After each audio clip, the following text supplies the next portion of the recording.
గత ప్రభుత్వం కంటే ఈ ప్రభుత్వంలో మాకు పథకాలు బాగా అందుతున్నాయని చెప్పి ఇప్పటికి చాలా మంది సార్ చెప్తున్నారు. ఈ ప్రభుత్వంలో కూటమి ఈ ప్రభుత్వంలో ప్రభుత్వంలో కూటమి ఈ ప్రభుత్వంలో ప్రభుత్వంలో హ్మ్. మీరిప్పుడు వెళ్ళి ఒక విలేజ్‌కి వెళ్ళి మీ నచ్చిన విలేజ్‌కి వెళ్ళి అడగండి. వాళ్ళు ఏం చెప్తారు చెప్పనా? నేను విలేజ్‌లో ఎక్కువ ఉంటాను కాబట్టి. మీకు తెలుసు నేను గ్రాస్ రూట్ లెవెల్ ఎక్కువ అవును. తిరుగుతాను జనాల మధ్య. ఎక్కడైనా హైదరాబాద్‌కో, టౌన్‌కి వస్తే ఒక పూట వచ్చేసి మళ్ళీ వెళ్ళిపోతూ ఉంటాం. ఈరోజు ఏం చెప్తున్నారంటే జగన్మోహన్ రెడ్డి ఉన్నప్పుడు మా పార్టీ కాకపోయినా ఎలిజిబిలిటీ ఉన్న ప్రతి వాడికి ఇచ్చాడు. దానిలో మేము తెలుగుదేశం అయ్యున్నా, మేము కమ్యూనిస్టులం అయ్యున్నా మాకు ప్రభుత్వం నుంచి అన్ని వచ్చాయి. 15,000, 20,000, 30,000 మాకు ప్రభుత్వం నుంచి డబ్బులొచ్చాయి. ఈరోజు మేము కావాలని జగన్మోహన్ రెడ్డి గారికి ఈకపోగా మేము కూటమికేస్తే కూటమి ప్రభుత్వం ఈరోజు ఒక్క ప్రోగ్రామ్ కూడా మాకు రావట్లేదు.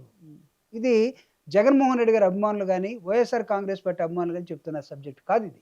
Other than that. Chandrababu Naidu గారు కష్టపడి సంపాదించుకోండి అని అంటున్నారు. జగన్మోహన్ రెడ్డి గారు 5 ఏళ్ల పాటు కూర్చోబెట్టి డబ్బులు ఇచ్చారు. అందుకే వాళ్ళు అట్ట తయారయ్యారని చెప్పి మాట్లాడుతున్నారు. అంటే పేదవాడికి ఒక పట్టెడు అన్నం పెడితే వాడు హ్మ్. సోమరైపోతున్నాడనే మాట్లాడే సమాజంలో మనం రాజకీయాల గురించి ఏం మాట్లాడాలి? రాజకీయానికి మళ్ళా రాజకీయ నాయకుడు ఎలక్షన్ టైంలో వస్తే ఎక్కడికెళ్తాడు? బంజారా హిల్స్ బోర్డు ఓటు అడగటానికి బస్తీకెళ్తాడు. అవును. అవునా? విజయవాడ టౌన్‌కెళ్ళడు. కరెన్సీ నగర్‌కెళ్ళడు. అక్కడ ఉన్నటువంటి ఆటో నగర్‌కి వెళ్తాడు. ఎందుకు? అక్కడ కుప్పలు కుప్పల ఓటర్స్ ఉంటారక్కడ. పేదోళ్ళు ఉంటాడు. డొక్కాడితే గాని రెక్కాడితే కానీ డొక్కాడని. డొక్కాడినటువంటి మనుషులున్నాడు. అక్కడికెళ్తారు. అక్కడికెళ్ళి మీరంతా మా ఓటు బ్యాంక్ అంటారు. హ్మ్. అసలు బ్యాంకుల నుంచి లూటీ చేసిన బంజారా హిల్స్ ఏమో ఓటు బ్యాంక్ కాదు. కరెన్సీ నగర్ ఏమో ఓటు బ్యాంక్ కాదు. పేదోడు ఉండే ఏరియా మొత్తం ఓటు బ్యాంక్. హ్మ్. ఆడికెళ్ళి ఆడ మంచం మీద కూర్చుంటారు. కింద కూర్చుంటారు.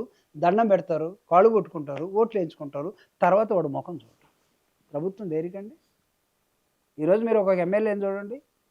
ఫార్చునర్ కారు వేసుకొని వాడు ఒకే రోడ్డు మీద గ్లాసు కూడా దించకుండా అటు పోయి మళ్ళీ ఇటు వస్తున్నాడు.